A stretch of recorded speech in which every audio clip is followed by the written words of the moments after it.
From Tally to Cali. It's time to wake up. Wake up! Wake up!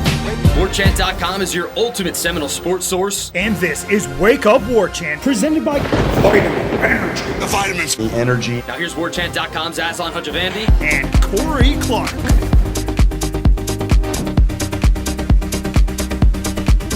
Wake up! It's Wake Up Warchant, presented by Vitamin Energy. Coming up on today's show, heartbreak, hard luck, hallmarks of the Florida State baseball experience in Omaha at the College World Series once again, but we try to focus on the positive and the future, and we talk a bunch of football because we got a Renegade Express mailbag. We're generating discussion sparked by Cummins. Wake Up Warchant, presented by Vitamin Energy, vitaminenergy.com, promo code Warchant BOGO, Warchant BOGO, Vitamin Energy, clinically tested, clinically proven to not only improve your energy, but a plethora of things that make life better, giving you better mood, giving you better focus, giving you better immune response, better pump in the gym, all these sort of things that we all could use in our lives. Go to vitaminenergy.com. Florida State alums behind this, hooking up with that promo code Warchant BOGO, Warchant BOGO. Try the variety pack. Try any of them. Can't go wrong. You can also find them in retail stores across the country, but you can't get them for free.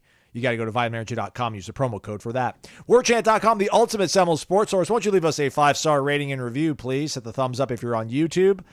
Now, we'll read a review here in a few days, possibly, if somebody is so kind to go on there and just say something nice about Corey and I. But we get a lot of that everywhere else, so we won't give you too hard of a time, I bet, if you don't do that. Stumbling, bumbling, already out the blocks, Corey. Pick me up. How are you, friend? I'm good, buddy. I'd like to start the show by giving a shout-out to Brady Clark, who turned 16 years old today as you guys are listening to this show. He's 16 years, man. So it is crazy. Like, you'll see one of these days, Aslan, when your kids start growing up. But, like, I just told this story last week, how I was in the hospital with him when he had jaundice, like 2 days after he was born or 3 days after he was born, watching Georgia and Fresno State in the College World Series, and then calling and trying to get my buddy on Who Wants to Be a Millionaire movie edition. That's crazy. That was 16 years ago. It's just crazy. It's crazy that he's 16. It's just crazy. Like you did it, Corey. He's closer to almost middle age than he is to when he was born. Like, that's crazy, man. But, yeah, he's 16. Yeah, we did it. No worries now. It's clear sailing from here on out. I got him to 16. Nothing to worry about anymore. So you get him a Mercedes or a BMW? Neither. He really wants my mom's, his grandmom's Volvo, which is a very nice car. But as my dad told me when I was 16, he's like, I am not getting you a nice car because you were going to wreck it. Yep. Now we hope it's a little like my wreck was I backed into a car at a gas station, and then I think I hit a mailbox or a fire extinguisher or something. Dumb stuff. Right. Like, we don't want serious accidents. Yeah. But all kids are going to bang up their cars. Absolutely. So he's getting his dad's 2017 Mazda. Right. Yeah. The one that got me the ticket where I almost went to jail for. My license being suspended because I hadn't turned the tag of that in. He's going to be getting that in a couple of months. All right. Stay on the straight and narrow there, Brady. But, yeah, it always blows my mind growing up like in a fairly affluent area, just seeing the amazing cars my friends had when they turned 16. Makes no sense. None, especially the girls. Sorry, ladies. Oh, like boy. the cars y'all got. No, not saying – it's just like it's like, all right, so not only, Dad, are you giving your daughter this awesome car, which like now she's going to always want something this awesome her whole life, which she cannot provide for herself now because she's a working woman and doing great in life. It's just like some of them is like, man, they're never – if a guy pulls up in a Honda Accord, good luck. Good luck. But, yeah, my buddy had like an Formula One Pontiac Firebird. I had a friend who had a Mercedes for his first car. It's like, God, I didn't get a car until I was like 18 and went off to college. 96 Corolla, baby. Love that car. Nice. All right, good. But I digress. I think we're in an okay mood, Corey. I think we're doing the show a little bit later than we do typically these days. We've processed probably the end of the Florida State baseball season, which came to a conclusion Wednesday afternoon in Omaha, Nebraska. 7-2 final against Tennessee. The Volunteers are number 1 overall seed in the country. They now head to the championship series, and it looks like it's going to be Texas A&M. If that falls through, I'll take it on the chin and apologize in advance. But they seem to be handling Florida okayish right now. So you are just jinxing away. It's 5-0 in the 8th. Whatever. Let's see how this bad boy. Let's see by the end of the show where this score is. Right. I find it almost disingenuous, Corey, for me to criticize anybody associated with this baseball program, even after they've lost a game. I said it on yesterday's show. I'm just I couldn't be more happy. I mean, obviously if they won it all, I'd be more happy, but I know they left everything in the tank. I tweeted saddened but not disappointed. They absolutely emptied every bit of the tank of a battered roster. Alignment from the administration with this coaching staff, and you've got one of the best. That is the coach. These trips will become commonplace again. They'll win the last game sooner rather than later. One of my best friends who's so even-keeled, reasonable, pragmatic, says, I am really disappointed. The coaching cost us game 1. And I'm like, man, have we not been paying attention? That's the thing. He hasn't been paying attention the entire year, where they came from, where they were, how they managed everything, and whatever. Listen, Connor Whittaker, somebody pointed this out. I guess every single batter, he got a home run hit off him in 3 different games. Yes. So who knows if Connor Whittaker would have been able to last the entire time out there. Packing that away, I can't sit here and criticize anybody, man. Cam Smith had a fantastic regional, maybe didn't do the best he wanted to do in Omaha. Samuel James Hibbs, but he did fantastic in the Super Regional. Jamie Arnold got you to this point. He didn't seemingly feel physically ready to go on Wednesday on 4 days rest. I don't think he's done that all year long. I'm not upset. I'll hold on to the fact that this coach put this team together in a blink of an eye, recognize these guys, develop these guys, and will be able to hopefully replicate something close to this. And you pointed out a few weeks ago, Corey, I'm sure people said the same things about like Mike Martin after 86. Like, oh man, we'll be back. We'll have this thing rolling. It's always going to be that way. I'm in that sort of mind frame right now, Corey. I believe so much in this coaching staff because of what they did. I guess we can get into the micro of what went wrong in this game, but I just feel so excited about the future that I won't be that down for that long because I just know they got everything they could. Everything they had in them, Corey, they left it out there, man. Now, what else can you really ask for? Yeah, I think the way I look at it is, they blew the game on Friday night. They just blew it, and that is a game that will always haunt. Maybe not always. It'll definitely always haunt the guys on this team, certainly the ones that are leaving. Maybe it always haunts Link. Maybe he's got 5 national championships, and it's an afterthought. But you win that game, you're in such a better position. But at the end of the day, even if you win that game, what kind of gives me solace a little bit is even if you win that game, well, you still got to beat Tennessee again, most likely. And that was not going to be easy, clearly. They are a loaded offense. They're a very good team. Again, their defense is a little leaky, apparently, except in the outfield. Sheesh. They're all Willie Mays in the outfield, RIP.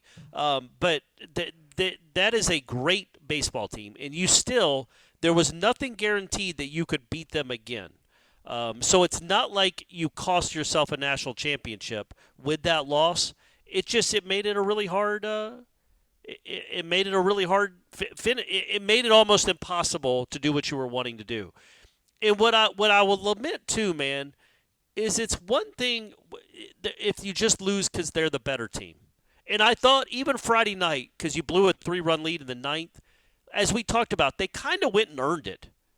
You didn't walk anybody. You didn't really make a ton of offensive mistakes at all. You put up 11 runs on one of the best pitching staffs in the country. You didn't make any errors, like legitimate errors defensively, although we could talk about Diamez Ross not making that play. But they kind of earned everything they got. On Wednesday, I just kind of felt like you gave away the game. Yeah.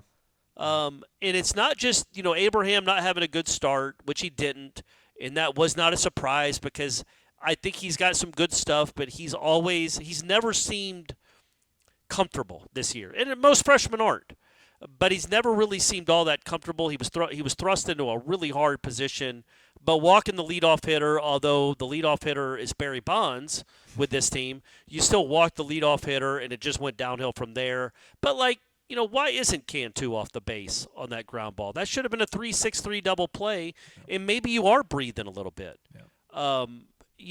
Cam Smith, maybe he turns that double play, maybe they don't. That's still going to be hard. This isn't the major leagues. 5-4-3s are not automatics. But he bobbles the ball. Those little things, and then the base running blunder, that's what you'll just never know. So you have second, third, nobody out with the literal heart of your order coming up. like Cam Smith, James Tibbs, and Dingus coming up with second, third, nobody out, only down 4.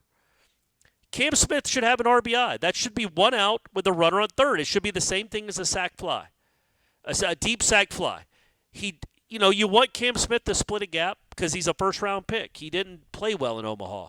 But even still, he put the ball in play, and somehow, some way, Jackson West doesn't run when he should.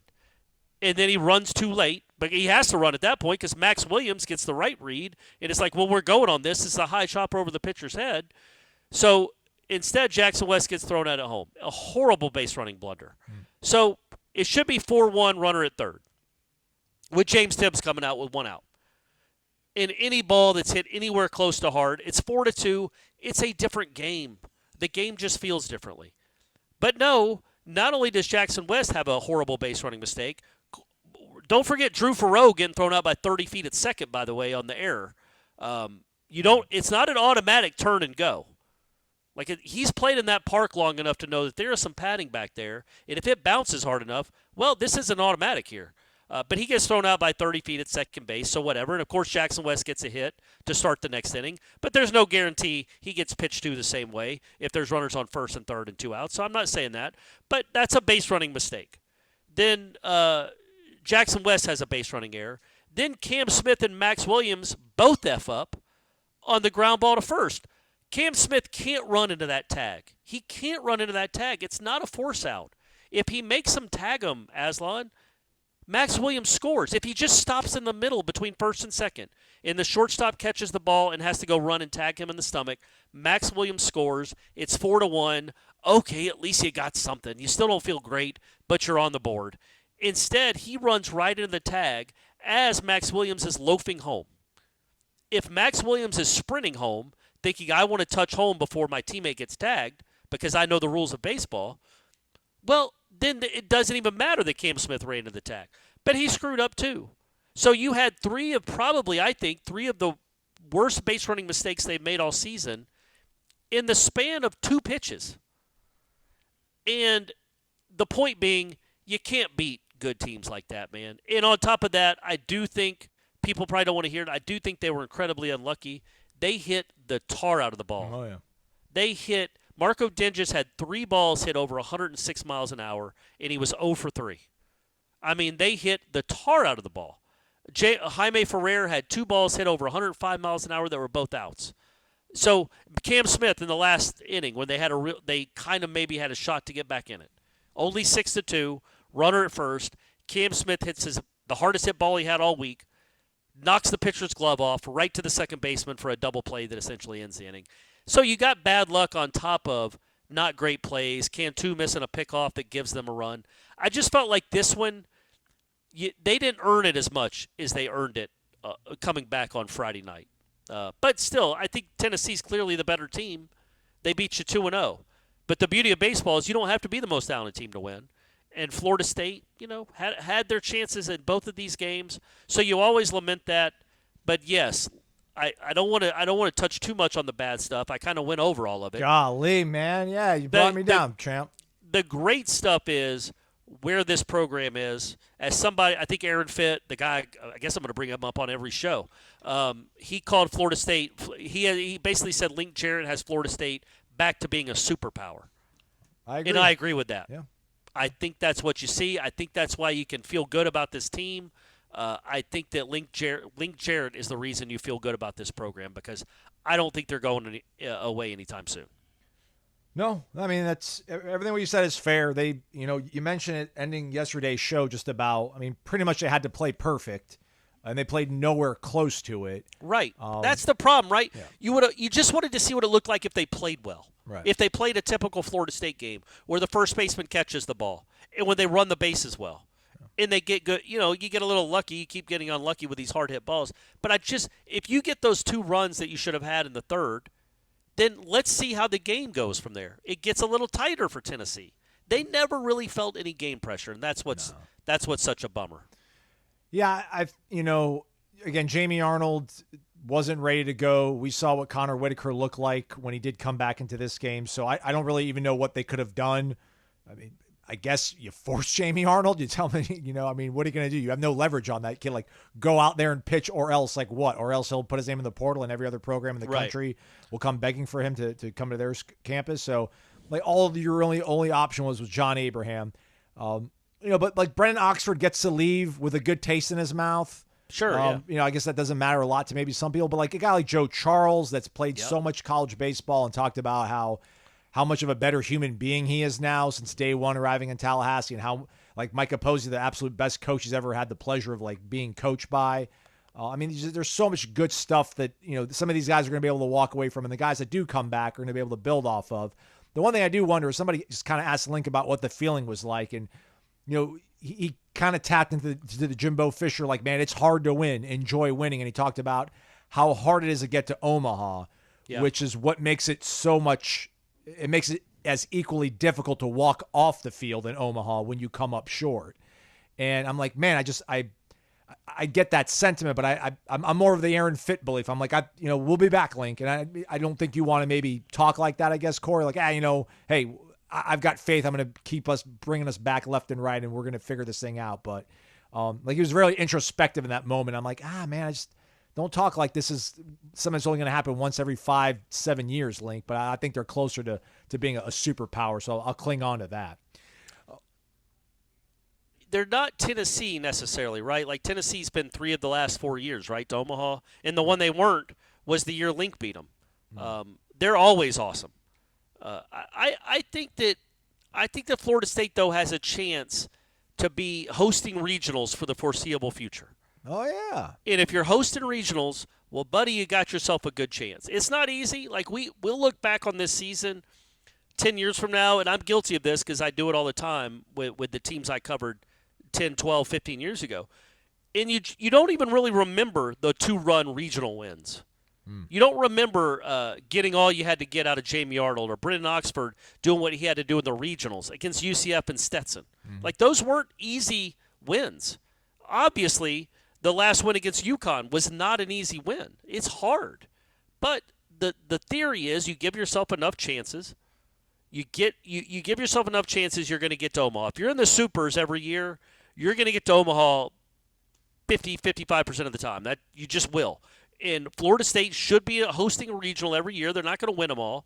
But I think with Link Jarrett as a head coach, they are a perennial regional host.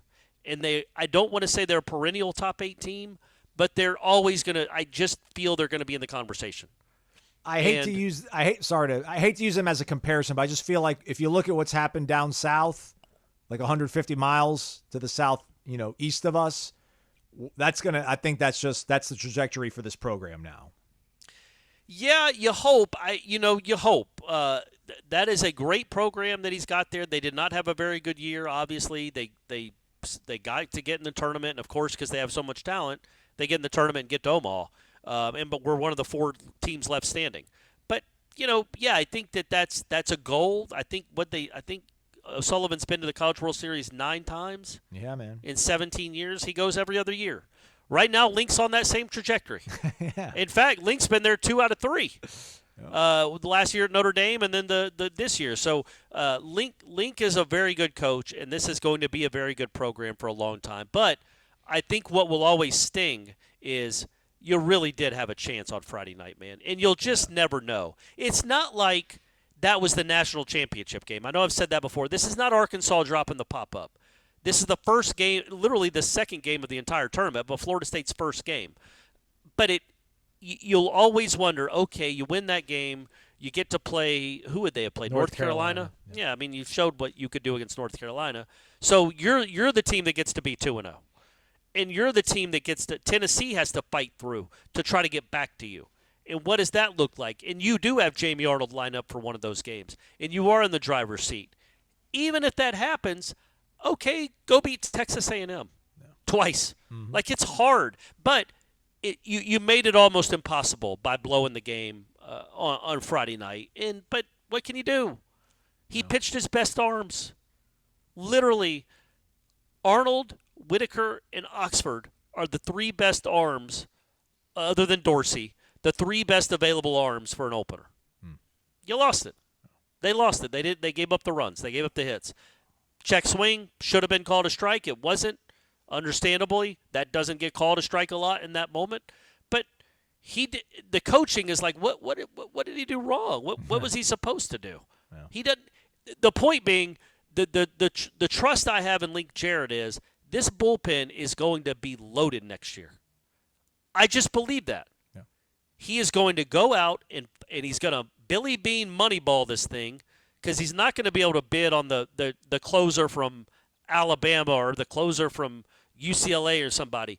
But he is going to go Moneyball this thing and go find some really, really good pitching from other schools, and they are going to be and they got unlucky with the Marlowe kid going down, with I can never Gavin remember Adams. Yes, golly, I can never remember his name. 100-mile-an-hour guy, and then obviously Cam Leiter. They got unlucky with some pitching issues, with pitching injuries. But he is going to go out and replenish this bullpen. It ain't like he went up against Tennessee twice in Omaha and didn't understand the importance of bullpen depth and loaded bullpen arms. Right, like he saw it. He sees it firsthand. He needs more of that, and he knows it, and he's going to go get it. The beauty is that getting on this stage, becoming that superpower again, makes Florida State the enticing school that it used to be a few years ago. More enticing, man, honestly. Probably more enticing than it's been since Buster was at Florida State. It's hard to, I guess, articulate, but even when they were I don't know, man. Nothing about this year and this postseason run seemed fluky. Right. I kind of felt like every time they did something good in the postseason or something good during the season, over the last decade, it was fluky. Yeah, like post Jameis, which is not like fair to use him as like the barometer, but I don't know, like post DJ Stewart. No, I mean, even I think coinciding with DJ Stewart, like, man, they were a regional team. They were a regional host then. I just think that going back to 2008 when they were great, and maybe, I guess 13 or 14, they were number 1 or number 2 in the country for a good long portion. But since then, right. I don't know that it has not been on the same footing as some of these other schools. It hasn't been thought of the same way. They didn't play great fundamentally. They swung and missed a ton. They just weren't a great product, even though they still won some games. And in 17 and 19, they went on runs. They got lucky in 17, man. That Sam Houston State won that regional. They got lucky in 19 that they even got into the tournament and then went on that crazy run that came out of nowhere. But that wasn't a national championship team. Right. This feels like this felt like a national championship roster, quite frankly. And I feel like this wasn't fluky. And I think the decision makers around the country that run these travel ball programs are just parents that are looking at the product that's on the field, whether they're the parents of a 18-year-old kid or a 21-year-old kid that's looking for a final place to play. They look at Florida State as an absolute destination again. And so it's going to be, this next couple of weeks, I think, is going to be really fun to see what exactly is out there in the portal and what they can get. Yeah. Let's get to the Renegade Express mailbag. Oh my gosh, I didn't know that was today. Oh yeah, man. Oh man, I wouldn't have gone on and on. Let's go. Let's do it. We got some football, a lot of baseball. We'll jump into some of these baseball ones. Seminole Life, I think our winner from last week of the generating discussion sparked by Cummins. Wake up, fellas. If you're the manager of the 24 baseball team, do you pull Whittaker in game 1 against Tennessee after that warning track ball? I get both were hit hard, but honestly, that should have been the second out. Personally, I leave him in there to finish the bottom of their lineup. Go Noles. I said it in the group text, like I wanted him pulled, so I can't armchair it. Nope. So I think he struck out in the side in the 7th, but when he came in the 6th, he gave up the longest home run that's been hit in the whole tournament to Christian Moore, right? The one that dead center, wasn't that Whittaker that gave that up? That was in the 6th? I thought maybe that was the 7th. I know he struck out the side. Maybe he struck out the side in the 7th and still gave up that long home run. I thought one of the first batters he faced hit a home run off him. Either way, he gave up a 440-foot home run to dead center. 6th inning, you're right. So but then he came back and struck out the side. He gave up a run in the 8th, and then the first batter of the 9th with a 3-run lead, he gives a ball that's hit 2 feet from being a home run. Yes, it could have and should have been caught, And clearly the Tennessee center fielder would have caught it because he caught the same type of ball on Wednesday. Maybe a harder play, honestly, because he had to run. He had to angle towards it. But you give up a ball that's hit off the wall and then a ball that's hit almost off the wall in successive batters, and you weren't going to John Abraham in that moment. You were going to your best guy. And I think in that moment, you think, okay, they've seen Whittaker. They've all seen Whittaker once. He's getting to these guys for a second time. Oxford is our best guy. He's been our best guy all year. He's going to throw strikes. He is very tough to hit. He has been tough to hit all year. And look, man, I think those are the kind of decisions that, like, if you leave them in too long, you're like, why didn't I go to Ox? I think you err on the side of going with your best guy in that moment. It's 2 out. It's 1 out, nobody on, so he gets to come in with no traffic, and you just say, get me 2 outs. You've been our best guy all year. And Tennessee didn't let it happen. But I don't mind the decision. I really don't. That's been your guy. Whittaker had given you all he could, but it wasn't like he was missing a ton of barrels. It wasn't like he was kind of dominant and then just gave up one hard-hit ball.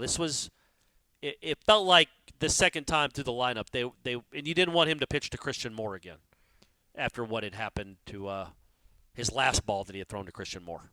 And I know Link Jarrett's not Mike Norvell, but I don't know what the injury policy is, but just at some point, we're all going to find out just what Connor Whittaker was dealing with this entire year, and maybe some of that will make a little bit more sense.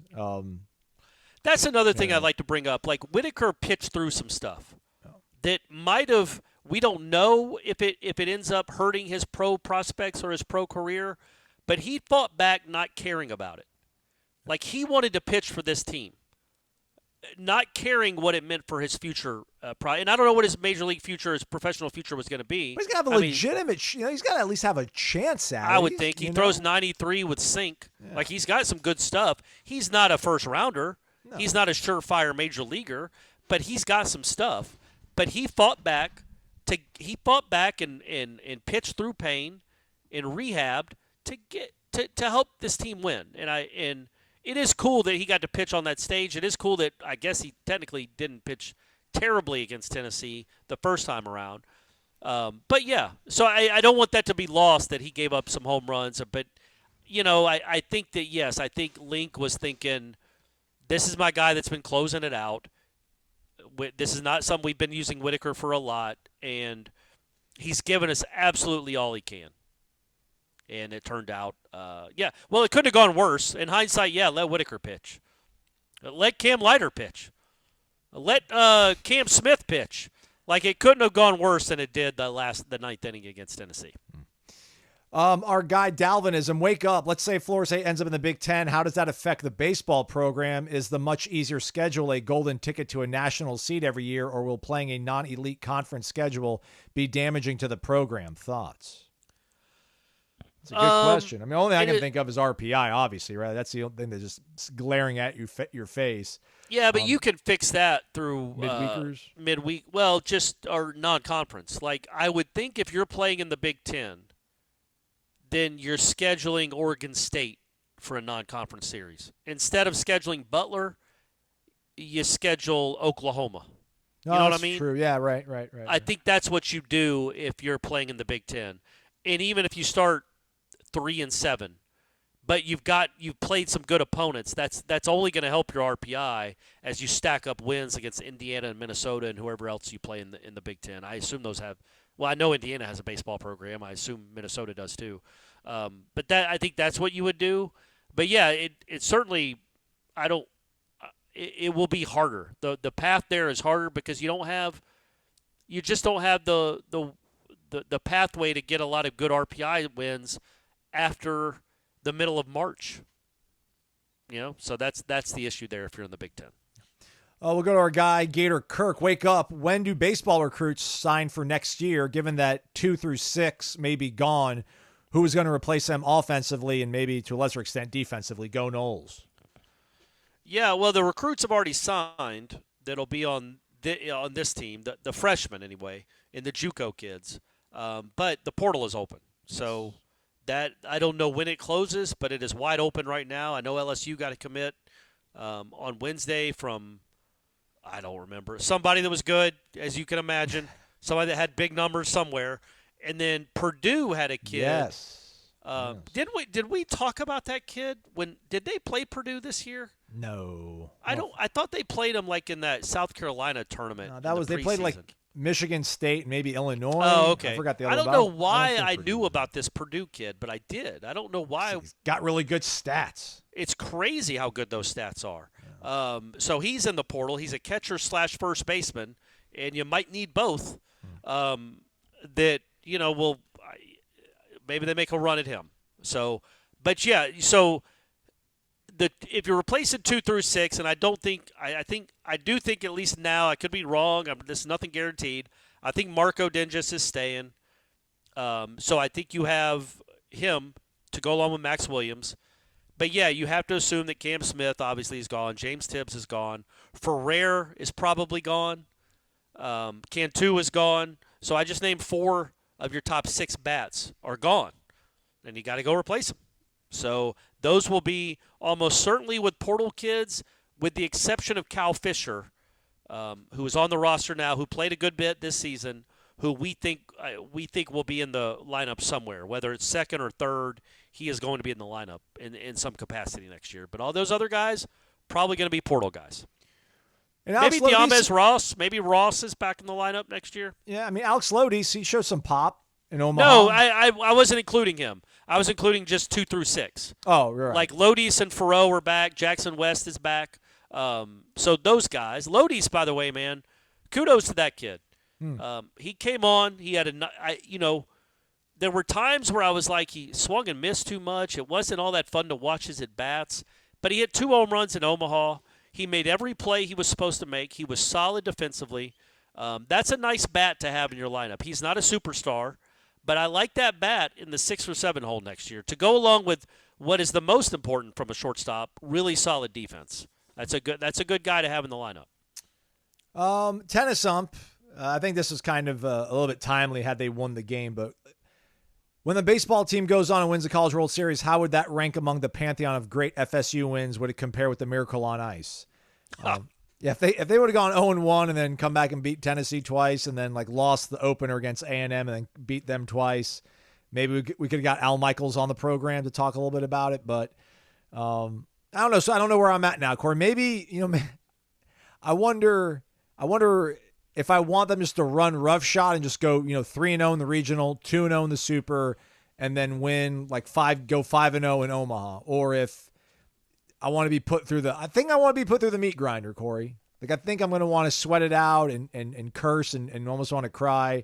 And when it happens, I still think I'm going to be very, very happy. I know that's not maybe the strongest adjective, but it's a good feeling. I think I'll be very much of it. You know what I'm going to throw out there? I don't know what the guaranteed contracts are of like the number 17 pick in the MLB draft. I assume it's like $4 million.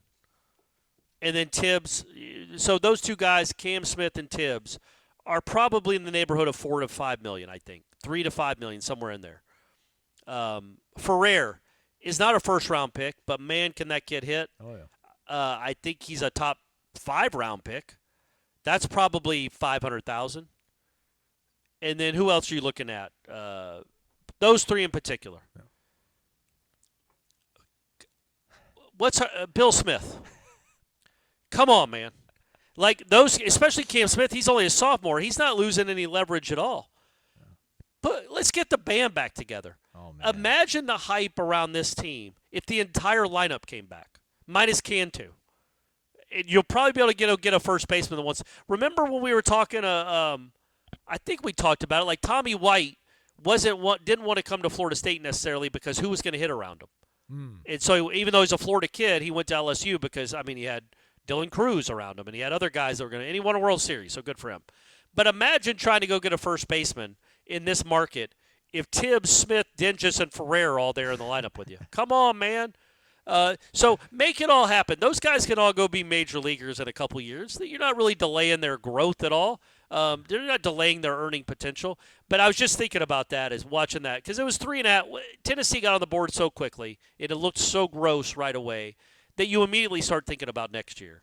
And I'm like, man, if Cam Smith and Ferrer, obviously Tibbs isn't coming back because he's a junior, but Ferrer could maybe up his stock if he played the outfield a bit better. Just got to be a good left fielder, not just a serviceable left fielder, but a good one. What that could do for his stock, maybe they're the number one team in the country, perhaps.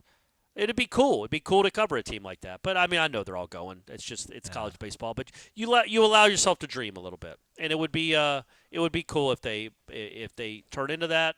But yes, if they would have come back and won if they'd have won 6 games in a row after that heartache on Friday night, that I would have equated that to the Miracle on Ice. A little bit nervous when you see the folks that work for the collective that handles the baseball side of things telling you to buy merchandise that's branded pretty much for Max Williams that says Money Max, and there's $100 bills all over the T-shirt. Yeah. Yeah, well, right. Don't go, Max. You're back home, buddy. You're back home. By the way, that guy's great. He Oh, yeah. I think he had 3 hits on Wednesday. A double down the line that really should have been in the what sparked that rally. It just his base running was part of it, but the base running fiasco after that. But man, and then he's good, man. He is good. I do think this was his first year really playing college baseball. He was at Alabama the year before. He didn't get a ton of at-bats. That guy's a star. That guy's going to be your 3-hole hitter next year. He's going to be the James Tibbs of that team next year. He's really good. He barrels it up more than James Tibbs, honestly. He hits the ball consistently harder. Him and Dingus. And theoretically, both those guys are back. That's a good way to start because those guys barrel the ball more than any duo that Florida State has had in a long, long time. Blue Knoll, good morning. Wake up. Wanted to ask about bunting. Is it a thing anymore in college baseball? Has it gone the way of punting on 4th and short? Don't see much of it anymore in places where it used to be obvious. For example, versus North Carolina Tuesday, runners first and second, nobody out, looking for some insurance runs. Seemed like the ideal spot to move guys over. Instead, Jaime came to the plate, and I know he's been having a great series. He pops up, next batter. He says Lodi's, but I think that would be Cantu. Hits a deep fly ball that surely would have brought in a runner from third if he'd been bunted over previously. Is it a philosophical thing, analytics, or just not a winning play anymore? What do you say in this matter? Thanks. So I like that he asked that because I had a theory that when was it? So first and second, no, it was runner on that 8th inning when it was a runner on first and Cam Smith was up, and of course the deflection goes right to a double play.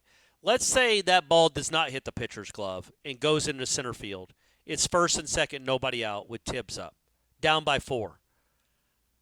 In my head, and I could be completely wrong, I think there's a 50% chance Tibbs bunts there for a base hit.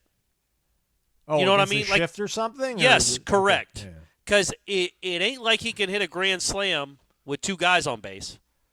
You need base runners. You need to put real pressure on that team. He ain't swinging it well, and it was a tough lefty.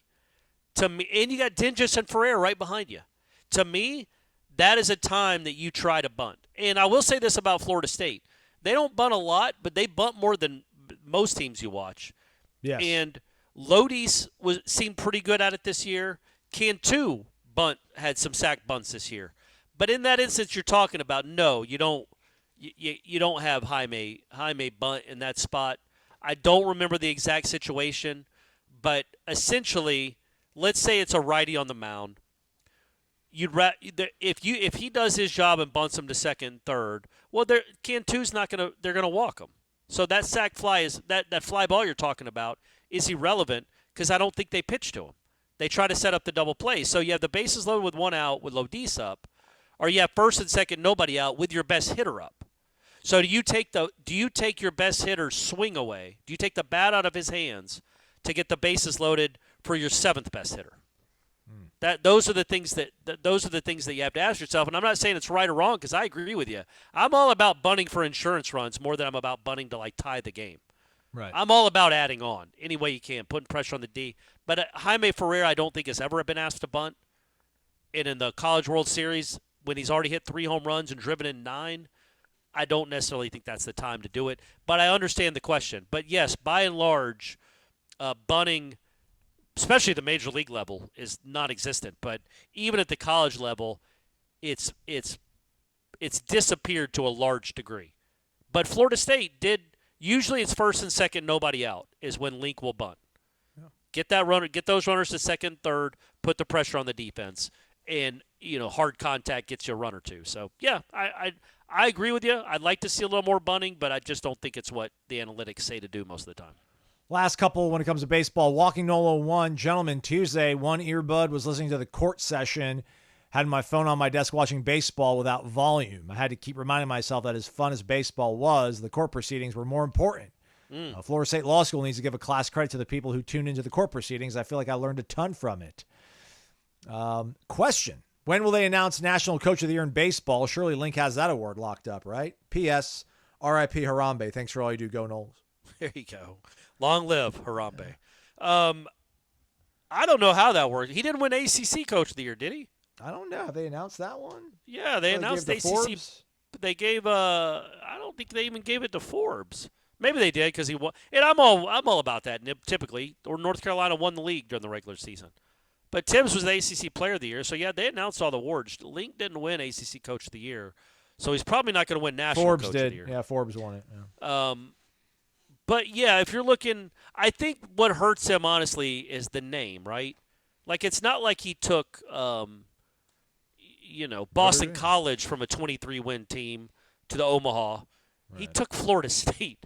Like Florida State's name kind of rings out in baseball, so that's you don't get the benefit of the doubt a lot that you had a big turnaround season at Florida State because it's Florida State. So I would be very surprised if he wins National Coach of the Year, but he is a great college baseball coach.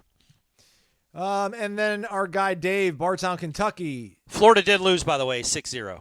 So their season is done as well. Perfect timing. To my wife, the University of Kentucky graduate, thanks for nothing. Yeah, right. Shout out to A&M though for taking care of business. 6-0, man. So do you think? So look, the two teams left standing are A&M and Tennessee. In the strength, well, Tennessee hits more. Tennessee's offense is crazy, but they By the have way, Kentucky's coach won the National Collegiate Baseball Writers Association Coach of the Year award 5 days ago. All right, okay. I mean, I would say Link did a better turnaround job, but it is Kentucky. They've never been to the College World Series before, so that's great. Tennessee and A&M have great pitching staffs. They have very good bullpens. Well, so did Florida State when they were whole. But that's what I'm saying. But I don't know if you wouldn't say that they had a great bullpen. And I wonder, if you had Dorsey and Whittaker, kind of one of those. But guys one of them is starting, right? Yeah, but the other guy's like an absolute bulk arm to the nth degree. Yeah, and that's my point that I was getting to. Let me talk, Aslan. Because I never get to talk on this show. You're right. I don't understand. It's just the Aslan show these days. No, but I was going to say is I wonder if you look at how Tennessee is structured, how A&M is structured, where their best arms are their bullpen arms, and it's I'm not in the mindset that you need openers. That you just want to go through a whole season with openers. But if you get 6 dependable bullpen arms, 6 to 7 guys that you feel good about, like the equivalent of Whittaker and Dorsey. And Joe Charles on Wednesday. Not Joe Charles for the whole season, right. But what Joe Charles was on Wednesday, what Holtz was on Tuesday. If those were the guys they were all season, maybe that's a better idea for Omaha and really for the postseason or just for baseball in general, the way it's being played, college baseball, to care more about the bullpen arms than having 2 really good starting pitchers. Especially when you get to Omaha, because you need those arms. Like I wonder if he structures the staff a little differently. Is that like the trend of where college baseball is going? Yeah. Because I think he's one of those guys that's kind of on the forefront of the new trends and the new thinking. And I wonder if the new thinking is, okay, that's awesome that Jamie Arnold gave you 6 1/3 on Friday, but wouldn't it be cool if he gave you 2 on Friday and 3 on Sunday? It helped you win 2 games as opposed to 1.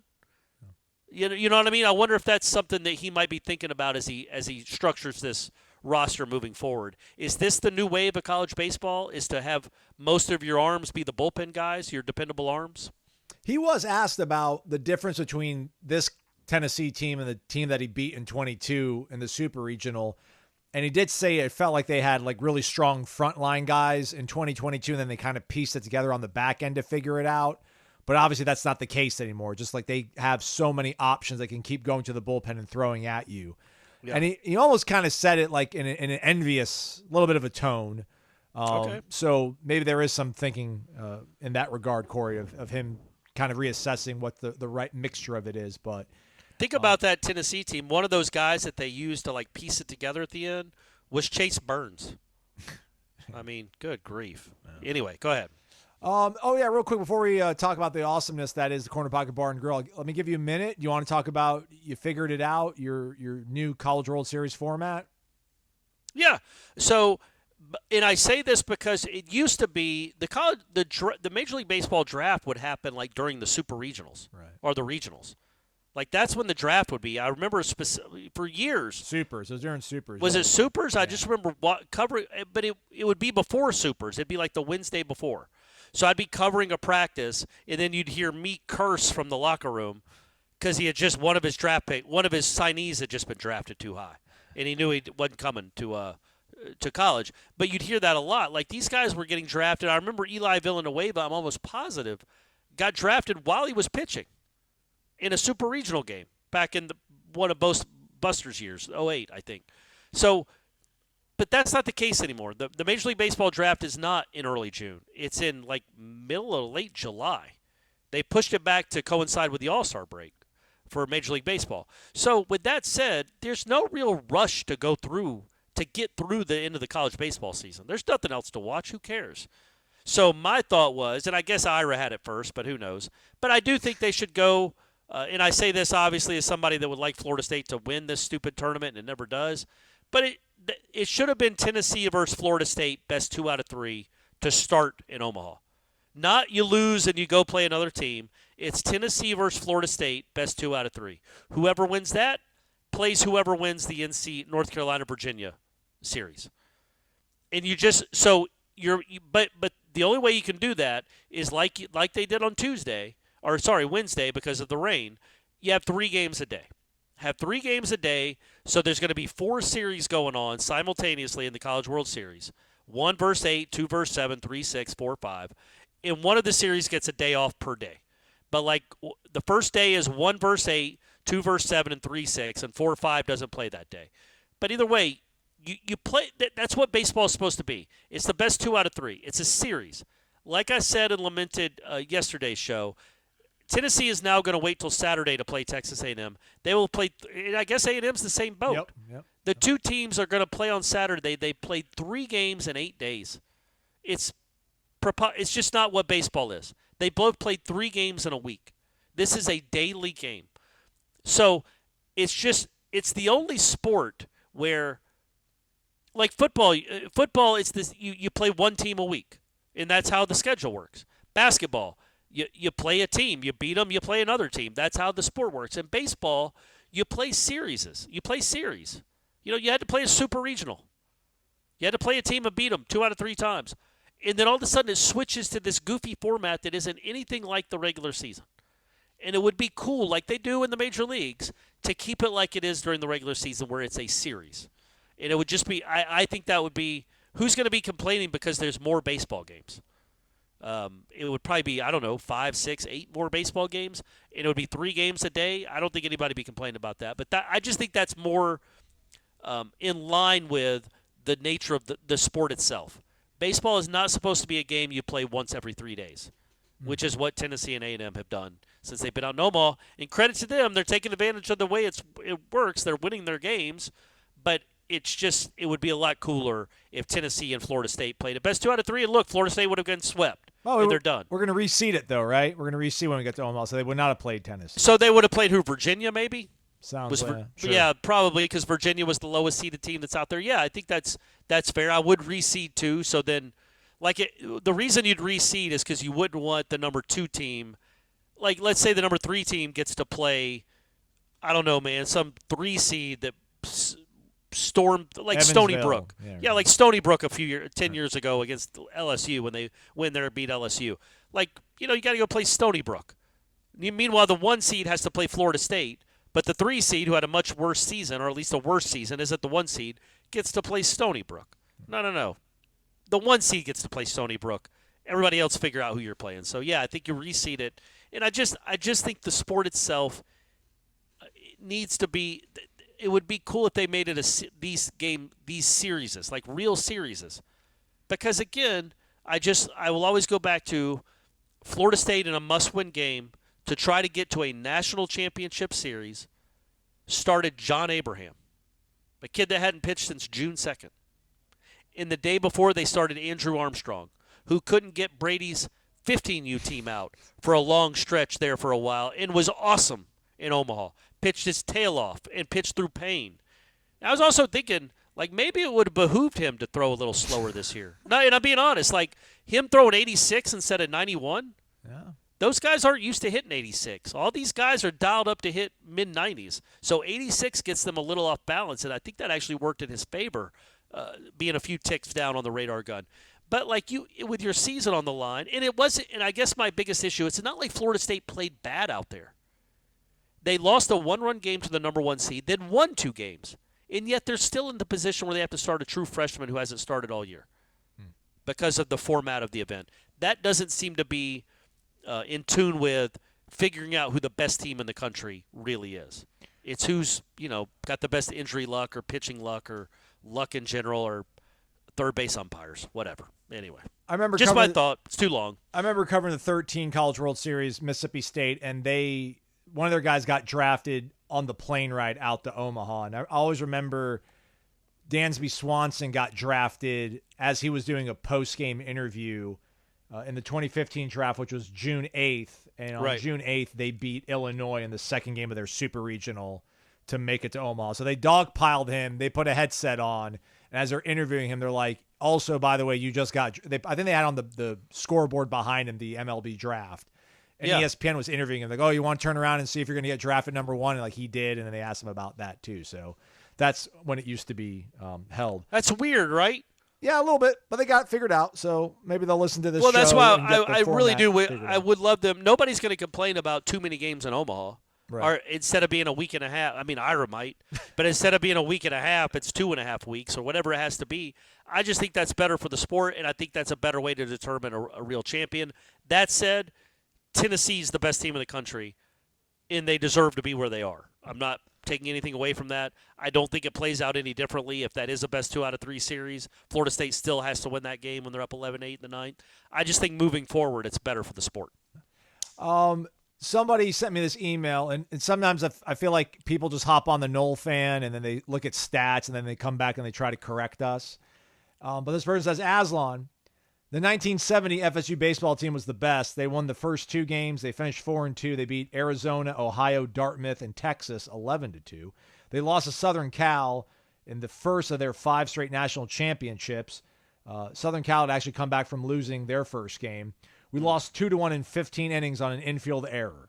Yeah. By the way, there's always been 8 teams at Omaha. Love you and Corey on Wake Up. And I'm like, oh, okay, well, that's cool. And their signature is there. Apparently, they were an actual FSU baseball letterman in 1972 and 73. So, oh, okay. All right. So they know. So appreciate that note. Appreciate you folks checking out VineManager.com as well as Corner Pocket Bar and Grill, CPTallybar.com, the website, 2475 Appalachia Parkway. Daily lunch specials from 11 a.m. to 3 p.m. for only $8.99. Today, cheesesteak sandwich, chicken or steak, your choice, as well as a side dish for only $8.99. And then bingo, 7 o'clock, Corey? Yeah, 7 o'clock, $250 each round, not just total, each round. Yeah, do it. Corner Pocket Bar and Grill, 2475 Appalachia Parkway. All right, back at it. Second part of the show. Maybe some would say the more popular part of the show. It's the football segment, but I think I'm ready to talk. I think I'm ready to talk about football now. Maybe another day I'll really be, but for the time being, let's get to it. Sat B. Knoll, who will be quarterback 2 by midseason, and if Luke Kromenhoek passes up Brock, does Brock stick around or hit the portal? Oh, now we're right back into football. We're right into it. Let's do it, man. It's football season now. It's officially football season. No, I mean, it's 2024, man. If Brock Glenn gets passed up by a guy that's younger than him, he's going in the portal. Well, he's not sticking around. I mean, that's just – and that's no discredit to Brock. That's what people do. That's what everybody does. He's not going to stick Duffy around. did, yeah, so – Just what happens. It's just how life works. So, no, if he gets passed up, he's leaving. When's the last time somebody got passed up mid-season for like a backup job, though? I hate to spring that on you, and it's almost rhetorical more than anything, but it's just – You mean for Florida State? Yeah, or I mean, I can't even think of any other team that you're like, oh, that's their number 2 quarterback, and then all of a sudden in week 8 you hear some other name. You're like, why is that guy starting for them now? And it's like, oh, well, he passed up their second stringer. It's usually like, well, both those 2 guys went down, and that's how the third string guy ends up playing in week 8. It's not because he starts having much better practices in season. So, I mean, and that's the thing too, right? Like during the season, they don't really baby the ones. I mean, they're taking a lot of reps. They're doing a lot of one-on-ones. They're doing a lot of 11-11 team sort of stuff. So there's very, at least when we're out there watching practice, I know we don't get to see all the days during the football season, but it doesn't know there's a lot of runway, to get your DRS up, if we want to use an F1 analogy, and like get some wind behind your sails and push past the number 2 quarterback. So I don't know how likely that is to happen, but we'll see how it goes. Let's keep it quarterback related here, Corey. Our guy SPM Jab. For the sake of discussion, let's say the snub doesn't happen. Florida State makes it to the playoff. In that instance, I don't think Tate Rodemaker would have left yet. Let's say he has a game of his life, ends up staying. What does our quarterback room look like today in that instance? Yeah, so no. I mean, how crazy would that have been if they're getting ready to play Michigan and Tate Rodemaker hits the portal? No, that would not have happened. He left because he didn't think he was going to be the starter next year, which he wouldn't have been because I guess he heard the rumblings. And then also he didn't want to play in that game either because I'm sure he saw what was coming. Why would I do this to myself? I know, but Corey, what if they make the playoff? No, that's what I'm saying. So if they make the playoff, he stays, clearly. Yeah. And if he has a good game, he's your starter. This season, he's your 2024 starting quarterback. Correct. Yeah. So, like, let's just play it out. And this probably wasn't going to happen. But let's say he beats Michigan 31-26 and is, I don't know, 20 of 26 for 240 and a couple touchdowns. And then you make the national championship game. And whether he wins or loses, you now have a quarterback that's beaten Florida at Florida, beaten Michigan in the Rose Bowl. Beat Louisville in the ACC championship game, too. Well, no, because that's in this scenario, he didn't play in that game. It's just talking about the snub. Okay. So right. Brock Glenn still played in that game because he got knocked out. So, but he comes back and beats Michigan, plays well, and then goes to the national championship game. I think you're riding with Rodemaker. Like, what would you have to see? He beat Florida at Florida, although the defense kind of won that game. And then if he played well against Michigan and then played well in the national championship game or played serviceable, yeah, it's a good question. I don't think that you – I think you might ride with him. I think so. You feel really good about it. It's recency bias too, right? It's like, was that part of the question, though, right? Like, yeah. If he played well – yeah, has a game of his life. Yes, then yes, he's the quarterback. Yeah. Yep, he's the quarterback at Florida State. And I mean, and the quarterback room is still the same. It's Brock is probably number 2, and then Kromenhoek's number 3. Yes. Right. Yep. And DJ is – I don't know where DJ is. Miami?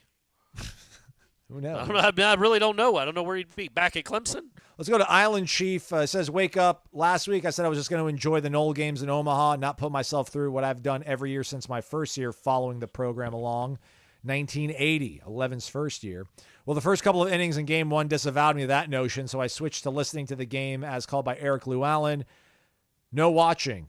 Totally different experience. I was able to just enjoy the game again. Then I heard Corey describe some of the base running miscues of the North Carolina game that Lulu painted over in broad strokes as his choice, even though in my head, as I listened, I had expected the runners to have advanced. I'm thankful that he just leaves that sort of stuff out.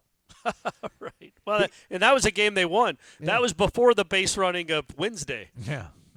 He gave us a choose-your-own-adventure, and we're going to take the second one because baseball is no longer playing, unfortunately. Okay. Hakeem Williams, if he finishes the season in the top 5 most impactful players, is Florida State in the semifinals? Oh, geez. They're in the playoffs. I don't know if I'm going to say they're in the semifinals, but that's too hard, man. It's just I guess I should just play along. 2 wins? And say, yeah. Or they might one win. They might be a top 8 team or top 4 team, and they only have to win once. Because, again, aren't the four highest ranked conference champions going to be the top 4 seeds? So even if you're – Oh, I don't know that that's true. Yeah. No way. So the ACC, there's no way. Let me confirm that one. Stand by, everybody. IT is going to get on this one.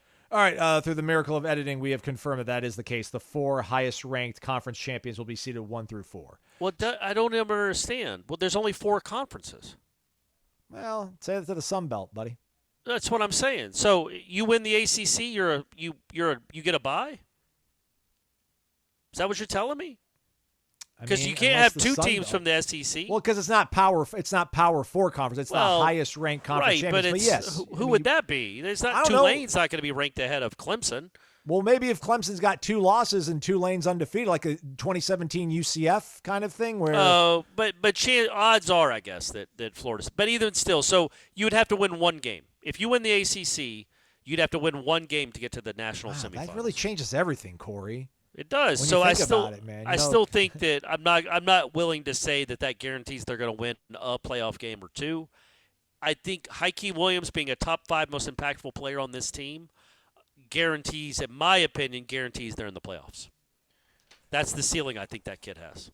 Yeah, because I think, like, to contextualize it, you're almost saying he's going to have a Keon Coleman-esque season, right? Correct. Yeah, coming out of nowhere to go along with Malik Benson. Because the one thing you worry about with this offense is, are you going to have dynamic receivers out wide? Are you going to be able to make plays out wide with a quarterback that isn't as good as Jordan Travis? Well, if Hakeem Williams having a year like that to go along with Malik Benson and Ja'Kai Douglas and what we think is a better running attack overall, then yeah, that's going to be a problem offensively, and they're going to be good. This one, Corey.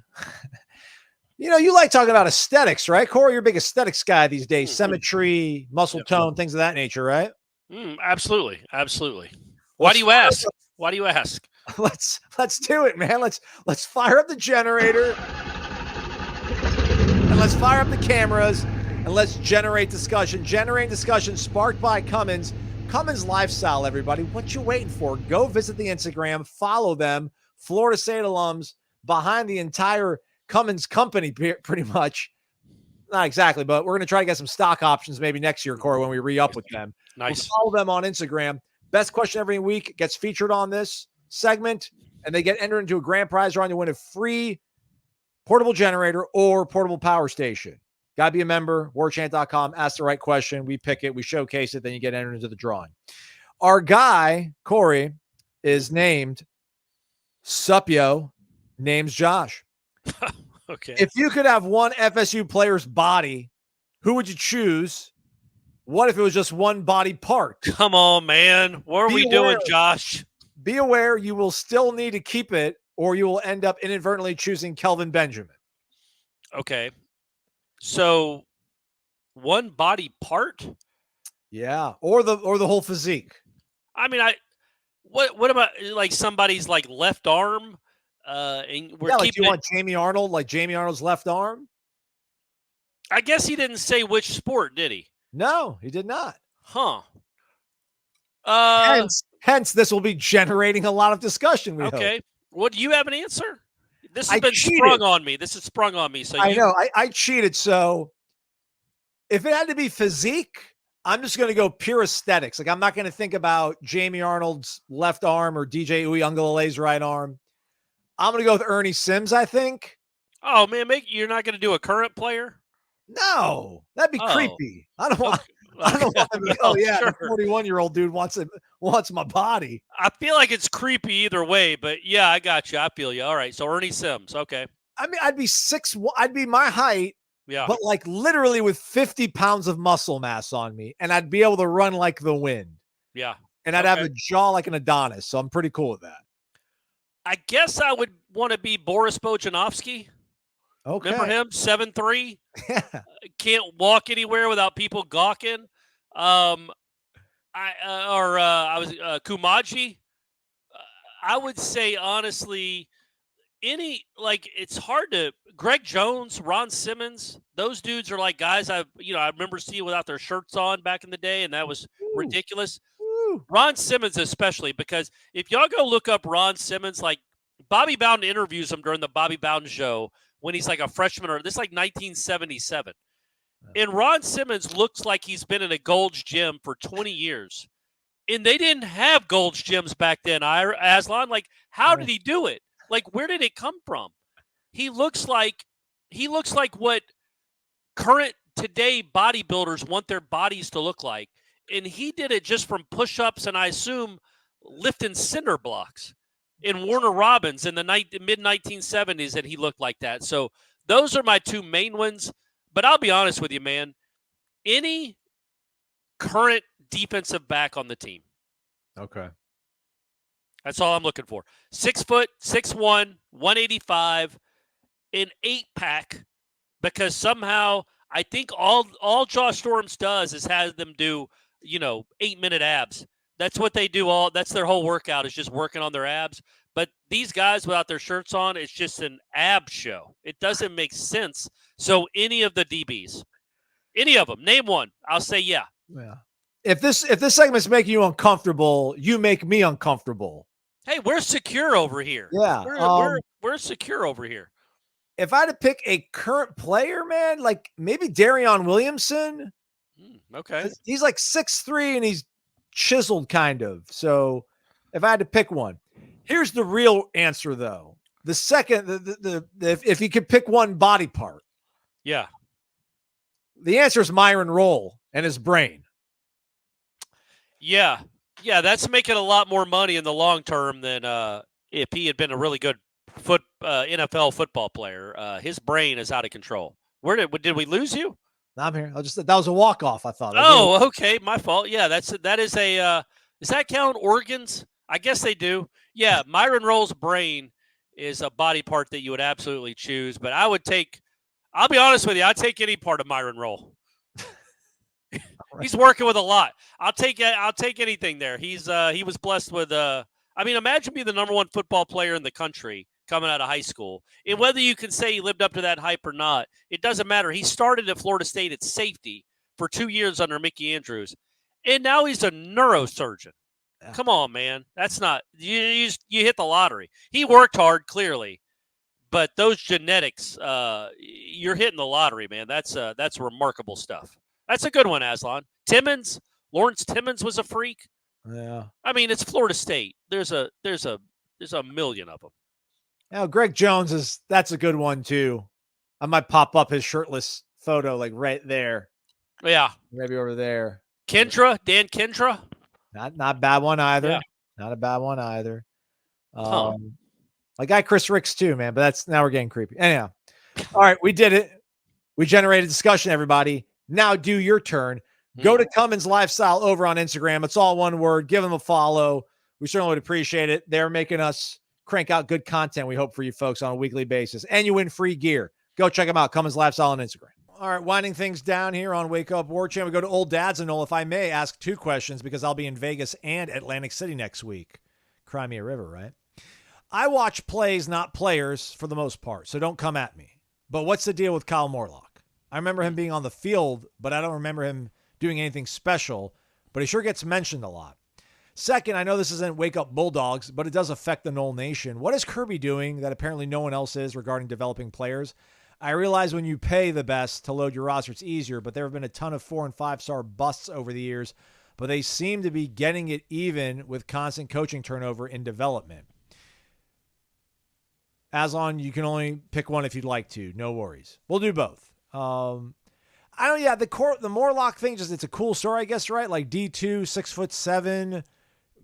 We keep thinking that there's some sort of tight end that's going to fit into this offense and unlock something really, really special. And he's got like the build, and he's got all the quotes coming from the coaching staff around him. So you feel like now it's his time to step up with Jaheim being gone. But I'm with you. Like Kyle Morlock, in terms of like big plays, nothing jumps to mind. But that's not to say he's not capable of it. But he was a backup tight end last year. In a really good backup offense, tight ends have a. But I guess I'm saying there aren't a lot of backup tight ends that are household names. And I wouldn't say he gets mentioned a lot. He's just the starting tight end this year in an offense that uses the tight end a lot. I don't foresee him having the impact that Jaheim Bell would have had if Jaheim Bell was healthy all season last year. Kyle Morlock is not Jaheim Bell. He's not kind of that playmaker type, but he's a 6'6", big body target across the middle of the field. He's a better than, in my opinion, he's a better than average pass catching tight end. And that's all he is right now. He might be awesome. I don't know. But for right now, I mean, what is he, 19th, 20th on our top 40? He's not 5th. We don't think he's a star. I don't know if he's an NFL player. He's 20th. But I do know he's the starting tight end at Florida State, so he's going to get some mentions, and he's going to have some production as long as he stays healthy. Morlock 12th on Matt's ballot, 27th on Jeff's, 20th on Tom's, 21st on yours, 18th on Gene's, 27th on mine, 17th on Ira's. About right, like middle of the pack. Yeah. For the top 40. Right. And I think that comes down to not like we saw some greatness out of him last year, but we saw some production. I think he had 19, 20 catches, something like that, which isn't bad for a backup tight end. And the fact that he's the starter. He's a starter tight end at Florida State, so he's going to be up there somewhere. But no, I don't think he's not Gronk. Yeah. He's not Antonio Gates, but he's a better than average college tight end in my opinion. On the Kirby thing, I don't know. Man. I don't know, man. Maybe they were a sleeping giant this whole time, and he's finally unlocked it. He's a great coach, man. He's awesome. He's an awesome college football coach. He learned from Nick Saban, and he might be better than Nick Saban. I don't know. I mean, he's won 2, right? Yeah. He's lost twice in 3 years, whatever it's been. Reigning Orange Bowl champs. But no, man, he's a great college football coach, and he's at a juggernaut that was kind of a sleeping giant for a good long while, thanks to Dooley and Goff and Donnan and Richt. But now it's firing on all cylinders right now, and he's getting great players who want to go to the NFL, and he is a great developer of talent. And somehow, it has to be noted, he does get those guys to play really, really hard. It is part of their DNA. It's pretty remarkable how many guys they had play in that Orange Bowl that were going to be draft picks, that were draft picks. He's got something special at that program right now, man. He's out his alma mater. And he ain't going anywhere probably, but he's very, very good. I don't think he's like I don't know. I don't know what the question is. He's at Georgia. He's an awesome coach. They have a lot of resources. He brings in really good talent like Georgia has done forever, and he develops them really well. And there's a lot of competition on the practice field where you have to be awesome to even get into the starting lineup. Look at Marvin Jones Jr. Look at Jermaine Johnson. Like, those guys couldn't even crack the starting lineup at Georgia, and they're really – Jermaine Johnson's a borderline all-pro, and he couldn't start at Georgia. That's the kind of talent Kirby's bringing in. I know we're pressed on time, but I thought about this the other day, and since this door is kind of ajar, like I get it, like Florida State was nowhere near whole. I mean, they were an absolute shell of themselves against Georgia, Corey. But what Georgia did to Florida State in the Orange Bowl, like, they do that to Mercer, you know? Right. And they didn't have Brock Bowers, and they didn't have Amarius Mims, and they took their quarterback out in the third quarter. I would say, though, and I'm being honest here, I think that what Florida State put on the field in Miami in that game was closer to Mercer than it was Florida State. Like, who were your starting linebackers, Cryer and Nicholson? Who were your receivers? Your starting running back was Ja'Kai Douglas. Your starting quarterback was a third-string true freshman. Your DBs were your DB. Like, you had nobody. Your defensive line was who? I don't even know who was it, Edmond and Byron Turner. Yeah, like, that's about right. Yeah. That's not what Florida State is, and Florida State is not to that. Yeah, but yeah, I guess I'm saying, like, they made Florida State look like Mercer, but you know, Florida State, the talented players that Florida State played in that game were so young, they might as well have been Mercer juniors. Like they couldn't compete. Clearly, I mean, the score said that. Our eyeballs said that. But yes, it was remarkable. But also, Georgia has more talent from top to bottom. Clearly, like Georgia 1-85 was superior, much superior to Florida State 1-85. That was evident. 1-22, pretty darn close. 1-85, not close at all. And it was basically a test. It was a testament of Georgia, the back half of their roster, the second part of their depth chart, versus Florida State's is a no contest. And that played out in that game that we'll never talk about again. And the thing is, lost in the snub was the fact that, Georgia kind of got hosed too. Not nearly as much as Florida State did, obviously, but it goes to like Kirby's motivational tactics and just the way that he gets those guys to play hard. Like they were so angry, and unfortunately, Florida State had to be the team across the field from them. But they're and things. I don't think they were being talked about nearly as much like Ohio State. Ohio State's like the preseason darling right now. That's probably going to be bulletin board stuff for Kirby to make them play like a bunch of rabid madmen. I mean, they always do anyway, Aslan. It doesn't matter, and it doesn't matter if they somehow stumble and lose 3 games this year. They'll be in the playoffs. Yeah. So Georgia and Ohio State are locked and loaded. You see how Urban said that might be the most talented team Ohio State's ever had, like trying to angle for that job in case Ryan Day chokes it away. That's right. Last one, random_John. Good morning, guys. I'm coming from New York. Okay. It's hot up here. Feels like Florida. It's kind of crazy. Anyway, our athletic director seems to be hitting home runs with every coaching hire. When it comes to replacing Coach Leonard Hamilton at the end of the season, who will be the slam dunk hire? Who are the insiders telling you it might be? If you were making the hire, who would you choose and why? Back to eating my way through this town and working. Take care and go Noles. I feel like Random John asks us basketball questions a lot. He does, man. Yeah, which I love, man. I truly appreciate that. That's not sarcasm. I do.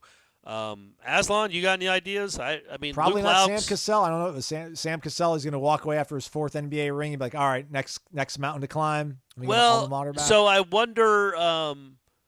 I was wondering because the Pistons fired their head coach kind of out of nowhere. Yeah. Only out of nowhere because he still had a lot of years left on his contract. It was his first year. And he had a lot of years on it. Tons of money he got paid to take that job. So I wonder if Sam Cassell would now that he's won a championship as an assistant coach, would he be somebody they look at? I think Sam Cassell is a bit of a pipe dream, only because I just think he's ready to be an NBA head coach. Oh yeah. And who in the world would choose to be a college head coach? Number one, he's an NBA guy. He's been in the NBA now. Guys, he's been in the NBA now for 30 years. He was at Florida State for 18 months, and he's been in the NBA for 30 years. He won a world championship with the Rockets in 1994. So the NBA is his life. I would be very surprised if he was look, if he just keeps having to be an assistant in the NBA and there's no hope that he ever becomes a head coach for some reason, then yeah, I definitely think you make the call, but I just don't know how feasible that would be. I think he's going to be an NBA head coach here soon, hopefully sooner rather than later. He's waited long enough. So, I mean, Luke Loucks is a guy. He's on the Sacramento Kings staff. I think he's somebody you would definitely you'd interview. He also has a passion for the program that he has a passion for the program, and then it's guys around the country. It's smaller programs. But I have no inside intel about who exactly they're going to be going after. I don't think there's somebody locked and loaded and ready to go. And for all we know, they're going to announce that Hamilton gets a 3-year extension. No idea. That would be surprising. Maybe Jameer Watkins gets to be a player coach. Maybe that was part of his deal to come back. Who knows? Did Andy Enfield take the job at SMU to just help his family get acclimated to a big cross-country move by doing it in pieces? There you go. 1 year in Dallas. Yeah. Hey, guys, we're going to finish the drill. We're going to go to Tallahassee. Well, he wanted to get acclimated to the ACC. Yeah, that too. So you get 1 year at SMU, and then you go back to Tallahassee. That'd be a guy that, you could do worse for sure than Enfield. I know he kind of fizzled out there at USC, but he certainly accrued talent. And he's been to the tournament. He's done some good things. So I guess he'd be on. I mean, I feel like you'd rather coach at FSU than SMU. Right? I would think so. But I don't know, his wife's a model. Maybe she'd rather live in Dallas than that was a while ago. I don't know that she's still modeling. Not that older women in their 40s, or I assume might be in her 50s now, aren't models, but can't model. But I don't know that that's something she still does full time anymore. She's 48, but I think just you've lived a certain lifestyle. There's things to do in Dallas that probably aren't able, like a Top Golf. I think she's probably a big Top Golf gal. Probably Top Golf. No Yep, Top Golf that's true. Maybe one of those Mario Andretti race facilities. Yeah, that's true, Aslan. That's a good point. And Tallahassee does not have that. Tallahassee has corner pocket. We do. But they don't have a Top Golf. Do you go, I think like you push and go all in if the guy from USF, Amir Abdul-Rahim, like if he has another good year and actually gets them to the tournament. Like that, I feel like everybody was like, why don't they just go after him? And it's like, well, it's just been 1 year. So, that me personally being kind of a bit of a risk-averse guy. Well, 2 years because he had done the same with Kennesaw State, right? Like I Fair. think he was at Kennesaw State and got them to the tournament. They either they pulled off an upset or almost pulled off an upset in the NCAA tournament last year, 2 years ago, whatever it is. So, yeah, if he could get to the USF to the tournament in year 2 again, then that's not a fluke, right? That's a guy that doesn't guarantee any type of success at Florida State. But, yes, he's also on your radar too. But then you wonder, okay, is he holding out for Kentucky? Is Florida State really in his plans, or is he waiting for Indiana to open up? Is he waiting for North Carolina to open up again, or one of these other big blue blood programs? Has he outcoached Florida State, to so to speak? So, yeah, no. To answer your question, Random John, we have not answered your question. What about CY? We have no idea. Sure, but Missouri has to do better than going winless in the SEC, like they did last year, which I think they will because apparently they had a huge recruiting haul and a portal haul. But I think CY is somebody you would think about. Me personally, like I love that when Florida State wins a baseball national championship, and they are going to win one, folks, it will be the Mike Martin tree that wins it. It is not Mike Martin's son that will be winning it, but it is somebody that grew up watching Mike Martin's teams and playing for Mike Martin, coached with Mike Martin. That gives me joy that it will still – Mike Martin will be a part of it. I would be really cool if Florida State gets somebody that has Leonard Hamilton ties. He's not obviously as accomplished as Mike Martin was in baseball. That would be neat, but it's certainly not a prerequisite when it comes to this hire. Just go get a guy that's going to win you some games and get in the tournament. But it would be neat if it was a CY or a Laux or a Cassell who has Florida State ties. That would be cool too. All right, we're done. We did it. We did do it. Happy birthday to Brady Clark. Thanks for listening, everybody. Jeff Cameron Show, 1 to 3 o'clock. Plenty going on over at warchant.com. Big recruiting week ongoing. Stay connected to warchant.com Premium Recruiting Board. When we come back and hang out on Monday, we'll try to get either Michael Langston or Matt Lasser on to sum everything up. But if you're a member of warchant.com, you'll know about all of it well before then because it'll be happening over on the PRB. For Corey, I'm Aslan. Thanks for listening to Wake Up Warchant, presented by Vitamin Energy.